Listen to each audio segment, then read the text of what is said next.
آپ کہتے ہیں کہ ایک دفعہ ایسا اتفاق ہوا کہ ایک ساحل ہمیں ملا۔ یہ ان دنوں کی بات ہے جب ڈپریشن سے ہماری نئی نئی آشنائی ہو رہی تھی۔ ہم ایک اداس شام ایک باغ میں تنہا غور کر رہے تھے۔ سورج ڈوب چکا تھا اور ڈوبنے والا اپنے بعد فضا میں گہری سرخی چھوڑ چکا تھا۔ اتنے میں ایک ساحل میری طرف آتا ہوا دکھائی دیا۔ میں اسے دیکھے بغیر ہی اسے ناپسند کرنے لگا۔ وہ اس بات سے بے نیاز کہ میں اس کی طرف متوجہ نہ ہوا بولا، ساحل کی طرف آنے والے کی طرف توجہ کرنی چاہیے۔ میں نے اس کی طرف دیکھا اور کچھ سمجھے بغیر پوچھا، آپ کیا چاہتے ہو؟ وہ بولا، ہمارا تو وہی سوال ہے پرانا، کچھ مدد کرو۔ میں اس کی شخصیت اور اس کے انداز گفتگو کے اثر میں آتا چلا گیا۔ میں نے اس کی مقناطیسی شخصیت کے روب میں آ کر اپنی جیب میں ہاتھ ڈالا اور بڑی احتیاط سے ایک 5 روپے کا نوٹ نکالا اور اس سے کہا، بابا جی قبول فرماؤ۔ بابا مسکرایا اور بولا، بیٹا اسے تو میں قبول کرتا ہوں، لیکن میری بات غور سے سنو۔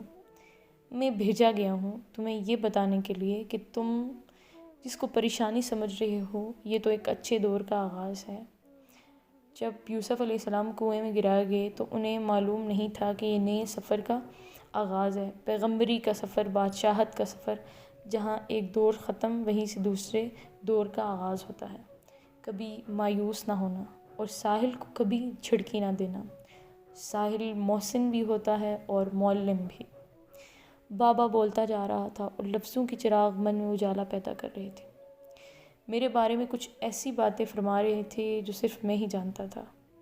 میں چاہتا تھا کہ وہ یوں ہی بولتے چلے جائیں، لیکن وہ اچانک چپ ہو گئے۔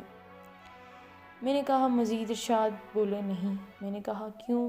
بولے، جس طرح تیری جیب میں پڑے ہوئے 200 روپے میں سے میرے لیے صرف 5 روپے تھے، اسی طرح میرے علم میں سے تمہارا اتنا ہی حصہ تھا۔ میں نے کہا، آپ سے پھر کب ملاقات ہوگی؟ بولے، ہوگی، ضرور ہوگی۔ ہاں، تم اپنا پتہ تو بتاؤ، ہم تو سیلانی لوگ ہیں۔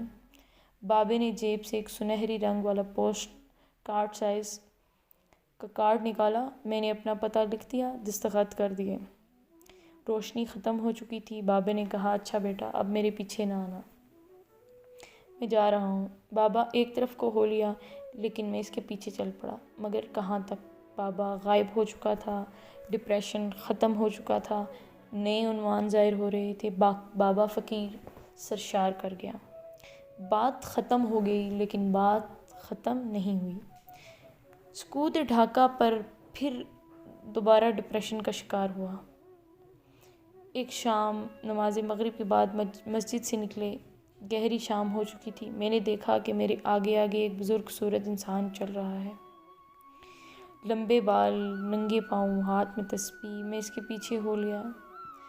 کچھ دور جا کے وہ اچانک رک گیا اور پیچھے مڑ کر مجھ سے مخاطب ہوا، میرے پیچھے کیوں آ رہے ہو؟ میں نے پہلے بھی کہا تھا میرے پیچھے نہ آنا، تم باز نہیں آتے۔ اچھا بولو، کیا تکلیف ہے؟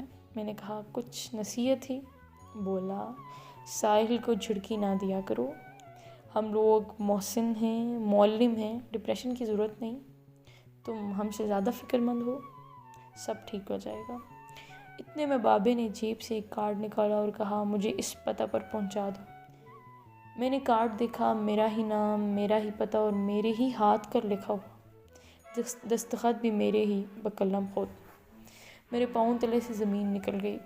آج سے 15 سال پہلے والا بابا میری نظروں کے سامنے آیا، لیکن یہ بابا وہ نہیں تھا۔ قطعاً مختلف۔ میں اور حیران ہوا۔ بابا بولا، حیران ہونے والی کوئی بات نہیں، ہمارا چولہ بدلتا رہتا ہے، ہم صرف ساحل ہیں، معلم۔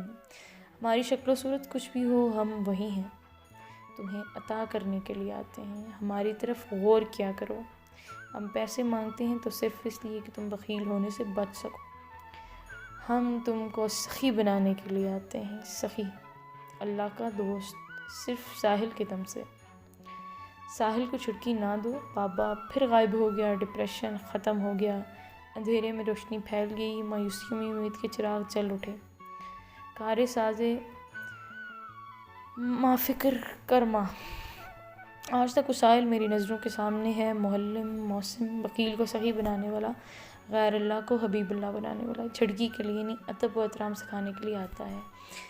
ہمارے دروازے پر اللہ کی رحمت دستک دیتی ہے اور کہتی ہے خبردار غافل نہ ہونا۔